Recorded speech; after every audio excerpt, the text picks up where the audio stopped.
Hello and welcome back to the channel. I'm Anthony from the Culture Cave and I'm here again to talk about 1899. It's the new show from Baron Boda and Jon Fries, the creators of Dark. If you haven't seen Dark, go and watch it because I'm sure I'll give you some spoilers during this video because I always do. Alright guys, so Jon Fries and Baron Boda have been going around doing a load of interviews. I found the first interview they did and it was in German. So we need to bear that in mind. I Google translated it, so I think it's mostly okay. But I didn't want to use one of the English articles, which is kind of just referring to some of the things they said and trying to get like a real narrative to the article. I just wanted to go to an article which pretty much just asked them questions and then told us their whole answer. It's kind of like they were interviewed on a video interview. That's what this is like. So I'll read you the answers and talk about things as we go. Alright guys, before we do that, can you please subscribe to the Culture Cave if you haven't already? Plenty of 1899 stuff coming up. If you're a fan of Dark, lots of Dark stuff too. We're covering the OA at the moment on the After Dark podcast, as well as Sisyphus, a time travel show, South Korean time travel show. Loads of great stuff on the channel, guys. We also have a movie podcast every Friday. Join us for that. Thanks very much. We'll get into the video now. So as you can see, the interview was done with BLICKPUNKT Film, and it was done by Thomas Schulze. Now, I know that they have done other interviews with some English publications, but the way that those interviews were done, it's very much, they put in some of the answers, and it's just the interviewer telling you in their own words what they said. What I like about this interview is it actually lays out what they said after a question. A question was asked, and then it puts their full answer in. And I think we can glean a lot more from that. I will say, though, that this was originally in German, and I had to translate it through Google Translate. So I'm interested to see if anyone who is German-speaking in the audience is going to find it funny, some of the translations, because I'm sure some of the grammar won't be great, but we'll get the gist of it. So I thought I wanted to go to the source and go to the one that gave us their full answers, which probably most of the other, I don't think it's true that all of them are, but most of the other articles are probably basing their articles on what they said in this interview. So having said that, let's get into it then, see what we can find out. So, start off, it says Jon Fries and Baron Boda on 1899. So it starts off with a quote from them. Through and through European. So we know that there's lots of European characters in it, and we also know that there might be some sort of a relation, sort of a metaphor for Europe in real life, either in history or present day going on as well. Today in Berlin, the first take on 1899, the new series by Dark makers. Again, the grammar's going to be all over the place here, but we'll get through it. Jon Fries and Baron Boda, which is also being created for Netflix. In an exclusive interview, the two showrunners explain what is special about their extraordinary new show. Today in Berlin, the first take. Oh, that's okay. Same thing twice in a row. Thanks, Google Translate. Anyway, let's move on. So the first question is, which is I think is a really good question, and it's what we all want to know. What is 1899? And Jon Fries comes in and says straight away, simplified to the point, it is an 8-part mystery show that spreads out in front of the viewer like an interesting puzzle. Now, obviously, we love that's the first thing that comes to her mind when she has to explain what the show is, because that's what we all want. We want this mystery that blows our mind just like Dark did. Obviously, we have to say, there was some comments on the last video which pointed this out, and I do have to reiterate in a video, we are not expecting this to be just as good as Dark, or even better than Dark. Let's manage our expectations, guys. We can still be excited for it, because we know the sort of the style they're going to be going for. We know the creators, but we have to manage our expectations. Dark was the best show of all time. We're probably not going to get the best show of all time again, so we have to manage our expectations. And you never know, but we want to. I think we'll all love it, but we need to manage our expectations. Having said that, let's get right back into it. We're playing with the ideas and expectations again. Good stuff. And what is very important to us, 1899 tells a thoroughly European story, and at the same time is a thoroughly European show in the making. It is about European immigrants on the ship to America, immigrants from a multitude of countries, all of whom speak their own language. So there's been lots of chat that the show will be mainly in English. Perhaps the central thread that connects them all will be English, but I think English won't pass the 50% mark of the show. I think we will get a lot of scenes in the native languages of these characters. I think that's going to happen. I think English might be the most, but I'm not going to say it's going to be 60%. I think it might be like 30% English. Maybe so. maybe it'll be enough English to get people on board with it who wouldn't otherwise have been on board with it. And then we'll sneak in the foreign language stuff in there. But I don't think it's going to be as English as some people think. The ship becomes a small European microcosm, parallel to history itself. Creation is also a collaborative European process.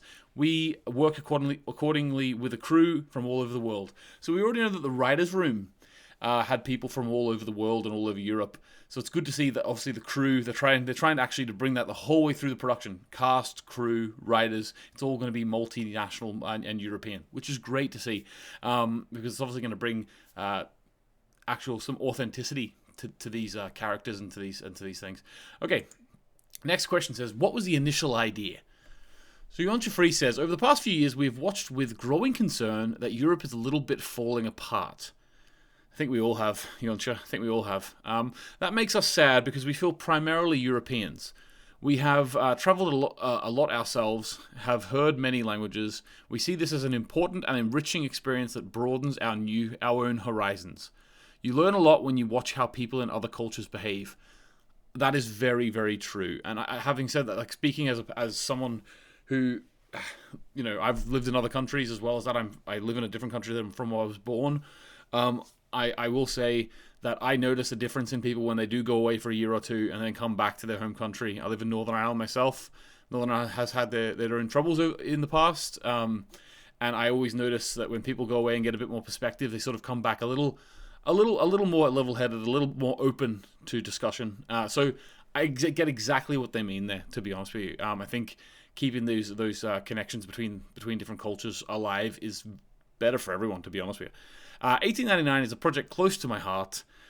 We want it to breathe a lot of Europe. We are not making it easy for ourselves. Pan-European production during a pandemic is a particular challenge, but I think we all know, I think we are known well enough by now to know that we do not shy away from challenges. I think we all know that. At the end of the first season, they threw a lot of what they were doing for Dark in the bin. Brave step, and then I think these creators are brave. I think we'll all use that for them. Like, look at Dark. They risked a lot with that show, and it paid off in the end, but it could have went very wrong, what they were trying to do, how complicated they were making it. It could have went very wrong, and it didn't. So, great to hear Yoncha speaking like that. Keyword challenges, okay? Are you also breaking new ground in terms of technical implementation? Baron Odor takes this, because obviously they got to shoot on a volume, which is a thing that they use for The Mandalorian. I think he might go on to say something about that, but there's pictures on Baron Odor's Instagram that you could check out, and that's sort of what they're using there, so it's really cool. He says, we will implement 1899 with a technology that is so new that it has not even been agreed on a name. So the word is used they use the word volume, but I don't actually think it doesn't actually have a real name yet. So that's interesting, actually. That's a good point. It was used on a large scale for the first time in The Mandalorian and has been on everyone's lips ever since. We will be shooting in exactly the same way now, with the large LED walls and ceilings that we set up in the same way. In the studio hall in Studio Babelsberg. Now, it's interesting because they originally set up the volume as a test in London. And they're not shooting in London. They actually are shooting in Germany, which is good. I like that they're still shooting in Germany, sort of keep the film industry there going as well. But it's interesting they had to settle up over in... was it Shepperton Studios? They settled up. I'm not quite sure exactly which studios it was, but interesting that they settled up over there first. Also, maybe... Has Disney copyrighted the term volume? Is that why Baron Bodor's not using it here? And he's saying that we don't actually have a real... it says here currently known as volume technology. Okay. So he is saying the name of it, but he's not saying... He sort of doesn't want to pin it down as that's what it's called. It doesn't have a name yet, which is pretty cool, again. I'd like to find out what the name is. Probably will be volume, let's be honest. Probably will continue to be called volume. Well, you never know. Okay, we also have a huge turntable on which we can roll entire sets. Cool. So the boat, you can imagine in like storms and things, that'll be really cool. Which we then surround with virtual worlds. Virtual worlds. Now, obviously, they're going to surround it with ocean, yeah? Virtual worlds. Now, are they... So is he sort of hinting at that there's going to be some otherworldly stuff coming in here? Virtual worlds. Maybe I shouldn't be picking apart every word they're saying, but part of me wants to do that. In this way, you can create places in camera. When I have to explain it to my mother, I do it like this. In the past, you had rear projections had rear projections in film. So rear projection was when they actually, like, they use it in Interstellar, for example, when they project onto a wall the planets, and then as the characters look out at the window, through the window, the camera actually captures the projection on the wall. That goes back to the 1950s. In the new thing here is that you build three-dimensional worlds, whether through photo scanning or simply generating in the computer, which allow you to go to every imaginable place while shooting on the studio stage to travel. So instead of being projected onto, the LED screens are the screens themselves. So it's basically like back projection in terms. It's like the same system. It's just that you're able to, because of technology these days, you can render such more high quality images to put in your background that it sort of is a bit better than the old projection method. Okay, couldn't that also be done with a green screen? Asks the interviewer. Baron says, that's a possibility, but I hate green screen. Oh, that's cool to hear. I personally, that's one of the reasons why I like Christopher Nolan. Like, obviously, you know, he's a huge blockbuster filmmaker. He's not really doing too much new anymore. He's sort of sticking to his guns. But that's one thing. Christopher Nolan doesn't really like green screen either. I love things getting captured in the camera practically and stuff. So it's really cool that Baron Broder feels the same. The great thing about the new technology is that everything is created in the camera. The backgrounds don't have to be added in post-production. On a show set in 1899, we had to think about how to travel to places from more than 100 years ago. I excluded green screen for myself. Traveling with a production is difficult during a pandemic, so volume technology was an obvious solution to the problem. Okay, so that makes me think that if it wasn't a pandemic, then possibly Baron Odor would want to actually travel over Europe and go out onto the ocean with a boat, a bit like they do in Pirates of the Caribbean, and film out there. He would have preferred to do it practically, I'm reading from this, but the fact that he's using volume technology, he's happy enough with that now, but maybe the pandemic caused him to have to use that. Interesting. You built this stage especially for 1899 in Babelsberg. Baron Border says, that's right, it's called Dark Bay. Oh, awesome. So they're actually they own it as part of their production company, Dark Bay. It's called Dark Bay, but I would imagine because they named it that, it's part of their production company. And they do have a deal with Netflix, so I'd imagine, it says here, with the help of Netflix and Studio Babelsberg. So they've obviously got funding for that. Netflix is going to fund a lot of stuff they do because they have got a contract with them now. We set it up on a stage on the studio grounds, and it will definitely remain an integral part of Babelsberg for the next few years. When we have finished 1899, it can be used for other productions by Netflix, but also by other clients. It is currently the largest volume technology in Europe. Oh, that's cool. Obviously, they created, I don't know if they kept the one up in London. They made the practice one in London. I don't know if they kept it up. I'm sure they've got, I know that Disney do a fair bit of filming in London. So they've probably got a volume, they do have some volumes in London, but it's cool that the biggest one is in Germany. That's really cool. Okay. Will the entire series be realized in Dark Bay? Baron Broder, no, only half of the filming is done there, although only is a friendly understatement. It is a decent amount of work that we will do there. We will have also set up conventional sets in Babelsberg, such as cabins or corridors. No volume is required for smaller indoor shots. Okay, so they're going to do it looks like there's not going to be much location on this show. There was lighting tests and camera tests and lens tests for forest settings. Perhaps they've decided to do all of that in the volume, which would be very interesting to me, because let's put it this way: I think if Baron Broder if they can get out into the forest for those sorts of things, they will do that. Having said that, maybe those things have been cut and they don't need them anymore. We'll just have to wait and see. But it's interesting that they can have practical sets that aren't in the volume at all, like cabins and things, and they're also going to have all the volume stuff for out on the deck of the ship. Okay. I'm getting a sense, guys, I'm sure you are too, that they're trying to focus on the technology here, because I'm sure they don't want to give too much away about the story. Would I be right in thinking that? I think I would be. So they're focusing a lot on this volume technology, which, to be honest with you, if you're watching my videos and you're interested in this show this much, I'm sure you probably know a lot about volume technology already. So it's interesting that they're focusing on this because, again, it is a huge deal. Like, it is a huge deal that 1899 has been able to secure funding from Netflix and Babelsberg Studios to create the biggest volume in Europe. That is a big thing. Like, don't get me wrong, that is newsworthy. But us reading this, we're like, well, clearly they've been prompted, like they've been told, the interviewer's been told, we're going to focus on the technology most of all because we don't want to talk too much about the show. But for me, I'm just like, just talk about the show, you know? I know what a volume is. It's awesome that it's being filmed on it. It tells me about the scale, but I just want to know details about the show, you know?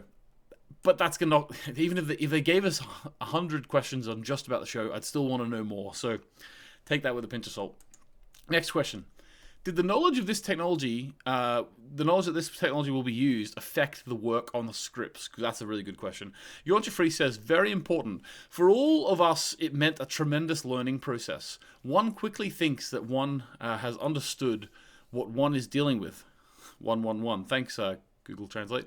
But then you have to see it with your own eyes first to really get a sense of the narrative freedom that opens up. The decision to shoot in a volume was made in the middle of working on the first versions, so we had to learn very quickly how to write scenes differently.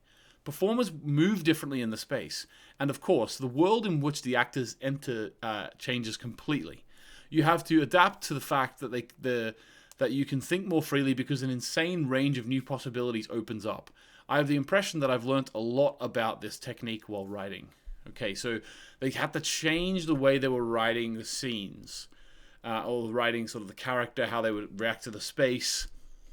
I'd be interested if that translates for us, the viewer, in terms of a difference in the construction of the show compared to Dark, the way that they were able to construct, like a lot of the scenes in Dark was a very dialogue heavy show, and a lot of the scenes in Dark were just two people standing talking to each other. Now maybe they're going to be really, really brave, I suppose. I've already said that they're brave. With the blocking of the scenes, maybe they're going to be moving around more. Maybe they're going to have the dynamic nature of this ocean around them. They're going to build that into the way the characters are moving around the sets. So I hope that there's the same depth in each scene in terms of dialogue, and you know we get the mystery unraveling through that dialogue. I'm sure it will just be as high a standard, and I hope they don't. But I hope it's not lost by sort of changing in a way the way they're doing it. They're bringing in other aspects that they didn't really think about that too much in Dark. Dark was, a lot of it was very much just two characters standing looking at each other talking, and we were listening to every single word they were saying. I hope that it's still like that. Obviously it'd be cool if it was a bit more dynamic as well, but we'll see. Next one, big long one, this one. The work on the scripts was certainly complicated enough as it was. How many authors from how many nations did you work with in the writer's room to be able to work in all different languages? And Yorcha Free says, we knew from the start that the language topic would be a huge challenge. However, we were initially not aware of how complex the implementation would be. We didn't just have authors from different countries. We employ a whole language department that translates the scripts in their respective versions with all the changes into all relevant languages. First, you have to find a basis for communication. Of course, this communication takes place in English because that's the language everyone speaks. But once you dive into the work, you quickly realize that language is something very subjective. This is really cool. I'm saying the word cool a lot, but that's all I can think of saying.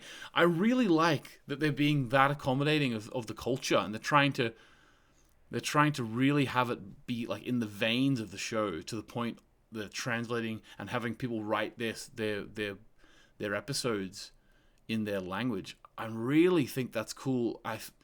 I wonder, in terms of the viewing experience for us, if that's going to translate as like in an obvious way as something we've never seen before. You know, is it gonna feel a bit maybe strange to begin with? You know, because there's so many different perspectives coming into this. I'm really interested to see this. I think this is a really cool concept that they're doing. That doesn't even have to do with the cultural differences, but starts with the individual things like, what do you think is a nice sentence? Which sentence best expresses the character of a character? As a head writer, you quickly reach your limits because you don't understand whether a sentence is in Polish really reflects what you want to express yourself.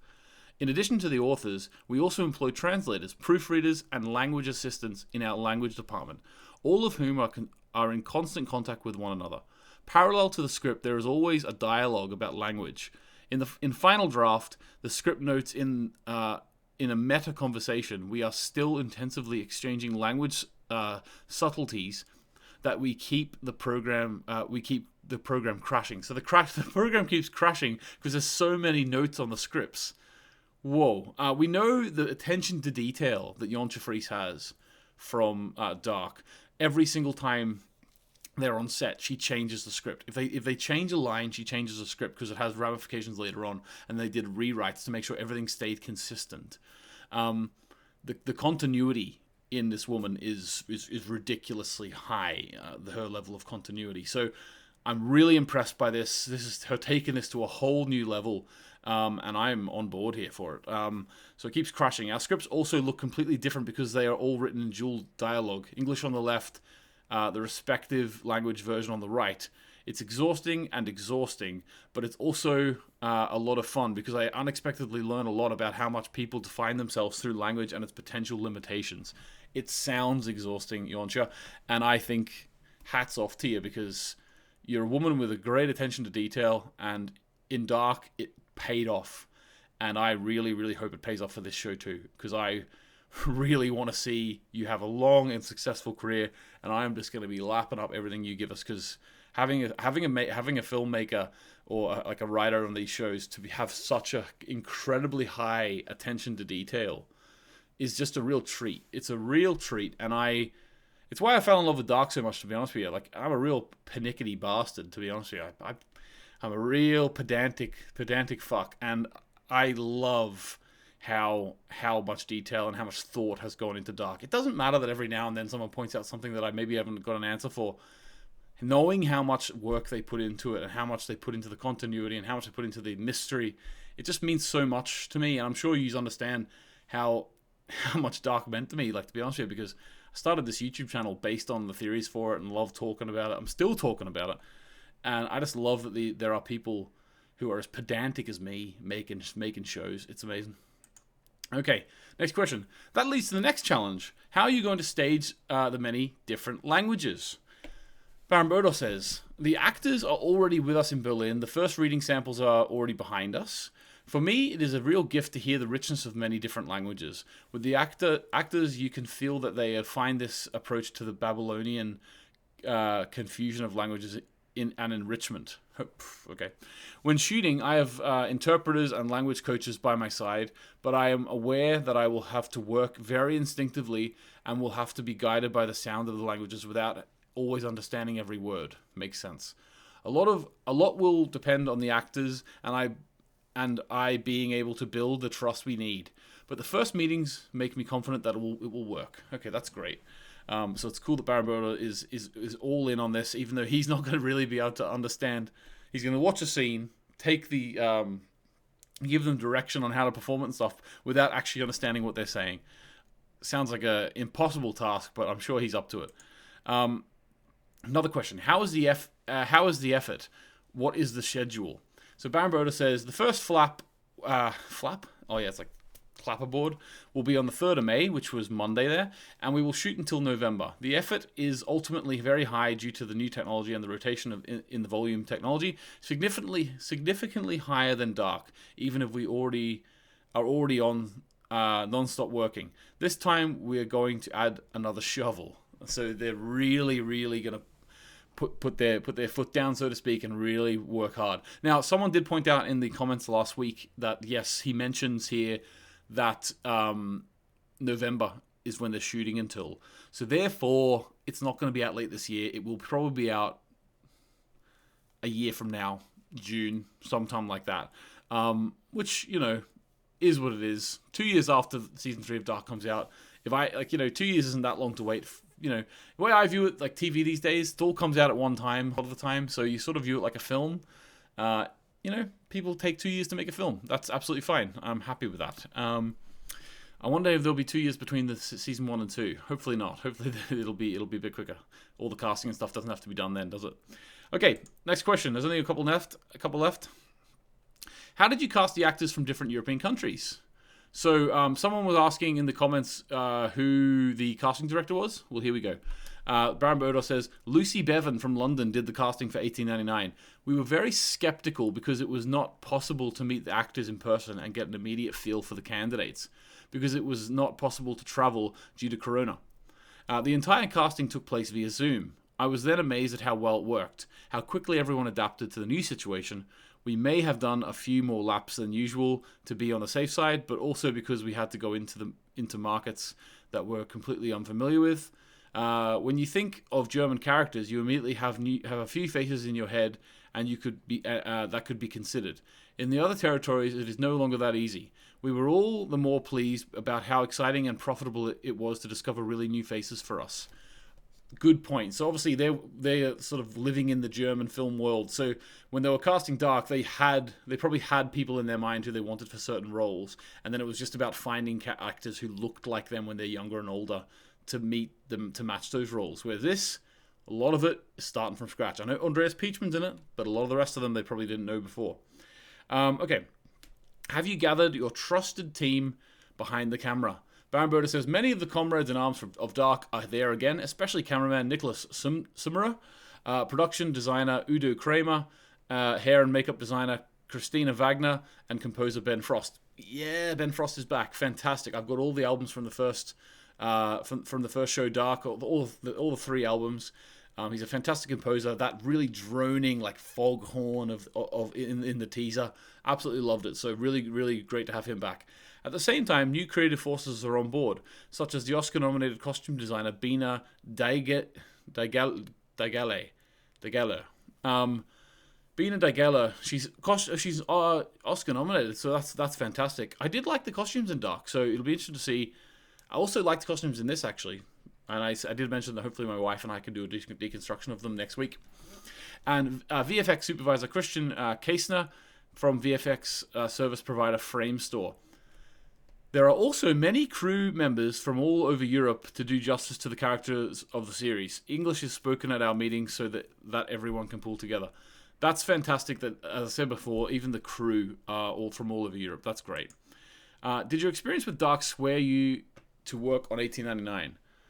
So Yotfree says, for many reasons, 1899 couldn't exist without Dark. For one thing, the success of Dark made the new series possible. On the other hand, it is also the case that in every new seasons of Dark, we have taken on more things and learned new things over and over again. And in this way, we have been able to grow with the challenge. We were able to acquire a production experience that prepared us for a large project like this. We have learned to trust ourselves with things, and that we would have frozen before. So they're trusting themselves more. If they weren't trusting themselves with Dark, I don't know what this is going to look like. This is going to be off the deep end. 1899, no pun intended. 1899 is the first production of our own production company, Dark Ways. So there you go. There's the name of the production company, Dark Ways. So John Fries also says, we believe that you can tell great international stories from Germany, which viewers can find anywhere. We see ourselves as boutique production that produces selected, creatively demanding, and high-quality content, with us as creators and the spearhead. 1899 illustrates very well what we're looking for. That's great. I like that they've put their sort of motto out there. You know, they create boutique production that produces selected, creatively demanding, and high-quality content. That's great. I love that. How was your collaboration developed since it began more than 10 years ago? So how are Baron Bodor and Yotfree getting on now? Together we have grown older and tired, but seriously, I think that mutual respect for each other's performance is unchanged. This is the glue between us. We still think it's amazing what the other person is doing. We have always been able to rely on each other, but this feeling of being able to achieve something together and being able to trust each other unconditionally with every decision has intensified over the course of what has been achieved. That makes a lot of things easier. And then Baron adds in, I definitely underline that. We are so well attuned to one another that I cannot imagine working on a project without Yoncha. If I did anyway, I would almost certainly screw up a lot. We just have to work together. Our respective strengths come into play more when we work together. Our respective weaknesses play subordinate roles. I can't imagine better. Excellent. So they're going to be together for a while. Good stuff. What about 1899 in connection with an interaction with Netflix? So 2 questions left, guys. I know we're going a bit long here. Yontrafree says, Netflix is very enthusiastic about it and supports us in the important decisions, especially when it came to our plan to realize the show in 1 volume. We were always supported to enforce such a complex matter against a partner who does not always recognize the possibilities and is there immediately would certainly be extremely difficult. We noticed that Netflix absolutely believes in the project, not just from the German side. We have experts from USA who already gained experience with this form of virtual production and who connect with us and share their wealth of knowledge with us, or connect with people who can help us answer our questions. So they were very positive about their relationship with Netflix during Dark, which is funny considering that originally they rejected Netflix, and then Netflix came back to them again, because originally Netflix just wanted them to make a series version of Who Am I, and they said no to that. Netflix came calling and they said no, and then Netflix came back to them and they pitched Dark. So that worked out well. So it's good to see that relationship is still positive. Last question. You wrote and prepared 1899 during the pandemic. How was this unusual time change the way you see what you were doing? So Yoncha says, above all, I realized how important it is to have stories told. Here. It doesn't matter how it happens, whether you're reading or looking at a screen. Our daughter has always read a lot. Because if you didn't know, the Yoncha and Baron are married. Maybe not married, but they're partners anyway. Our daughter has always read a lot, but during the lockdown, she immersed herself even more in the world of books. Stories help us stay awake, not lose our minds. They give you support, hope, and understanding of being human.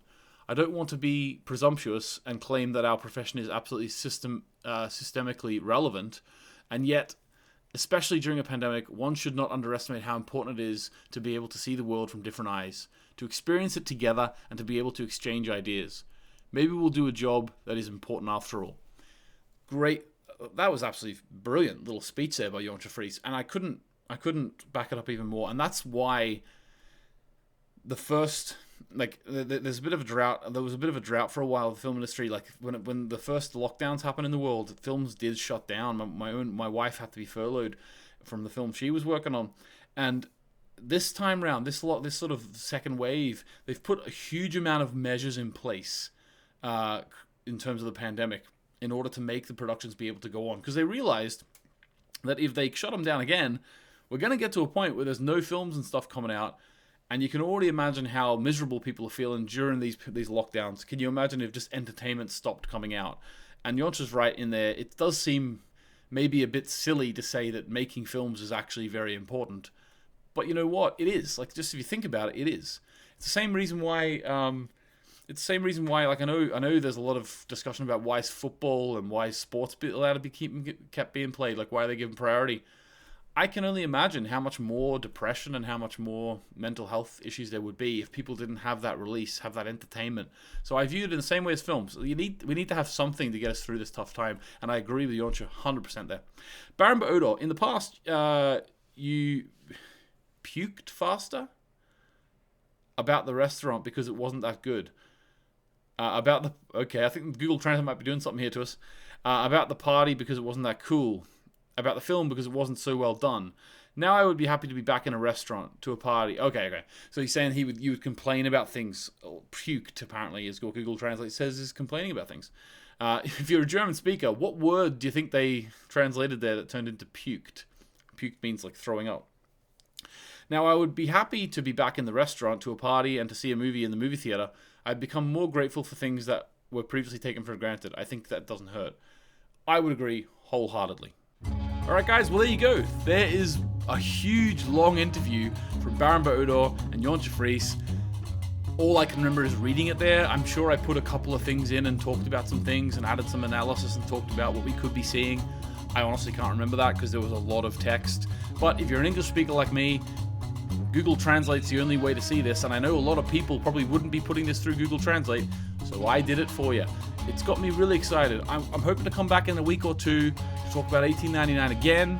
I'm going to have my wife talk about it with me. She is a costume worker, costume designer actually, but she's working in the costume departments at this point in time, and she is going to analyze the costumes in that cast photo that was released, because I've already started noticing some things. I'd love to see what my wife thinks, what Ema thinks. So thanks very much for watching this, guys. If you want to subscribe to the channel for more 1899 hype and production discussions, and you know what's coming out, and you know I'm speechless already for this show. I can't wait to see it. Manage expectations, though. I know it's probably not going to be as good as Dark. Dark was perfect. Well, as close to perfect as we're going to get. But, you know, it is what it is. So subscribe for more of that. Like this video. I'd really, really appreciate it. If there's anything you thought I could have done better, anything I could have done differently, if you just generally liked it, let me know in the comments what you think. Are you excited? I am. Alright, guys. See you later.